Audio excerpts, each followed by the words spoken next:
അള്ളാഹുവിന്റെ വിശുദ്ധമായ ഖുർആൻ പറയുന്നു, ഒരു ദിക്ർ ഞാൻ പറഞ്ഞു തരാം, ഇത് ഇന്ന് മുതൽ അങ്ങ് പറയാൻ തുടങ്ങിക്കോ. ഈ പറയുന്ന ദിക്ർ നിങ്ങൾ പറഞ്ഞ അള്ളാഹു നിങ്ങൾക്ക് നൽകിയ നിഅമത്ത് മരിക്കുന്ന കാലം വരെ നിലനിർത്തി തരും. അള്ളാഹു ഭാഗ്യം തരുമാറാകട്ടെ. ഇൻഷാല്ലാഹ് പറഞ്ഞൂടെ. ഇന്ന് സൂറത്തുൽ കഹ്ഫ് ഓതിയില്ലേ?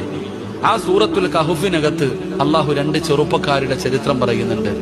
അതിനകത്ത് ഒരു ചെറുപ്പക്കാരൻ തന്റെ കൃഷിയിടം മുഴുവനും തന്റെ വിളവുകളൊക്കെ നഷ്ടപ്പെട്ടു പോയപ്പോ ഒരാളോട് പറയുന്നുണ്ട്, ഒറ്റ ദിക്ർ പറഞ്ഞിരുന്നെങ്കിൽ നിനക്കിത് നഷ്ടപ്പെടില്ലായിരുന്നു. നിങ്ങൾ ഖുർആൻ എടുത്തു നോക്കിക്കോ, ചരിത്രം പറയാൻ സമയമില്ല, അതുകൊണ്ട് ഞാൻ ദിക്ർ പറഞ്ഞു തരാം. മാഷാ അല്ലാ പറഞ്ഞോ, മാഷാ അല്ലാ ലാ ഖുവത ഇല്ലാ ബില്ലാ. ഒന്ന് പറഞ്ഞേ.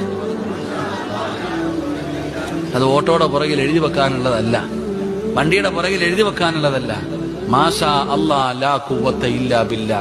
വീട്ടിൽ കയറുമ്പോ പറയുന്നുണ്ടോ വീട് നിലനിൽക്കും, കാറിൽ കയറുമ്പോ പറയുന്നുണ്ടോ കാറ് നിലനിൽക്കും, കടയിൽ കയറുമ്പോ പറയുന്നുണ്ടോ കട നിലനിൽക്കും, ജോലിക്ക് പോകുമ്പോ പറയുന്നുണ്ടോ ജോലി നിലനിൽക്കും. മാഷാ അല്ലാ ലാ ഖുവത ഇല്ലാ ബില്ലാ. അള്ളാഹു നൽകിയ നിഅമത്ത് അള്ളാഹു നിലനിർത്തി തരുമെന്ന് നബിയുനാ റസൂലുള്ളാഹി സ്വല്ലല്ലാഹു അലൈഹി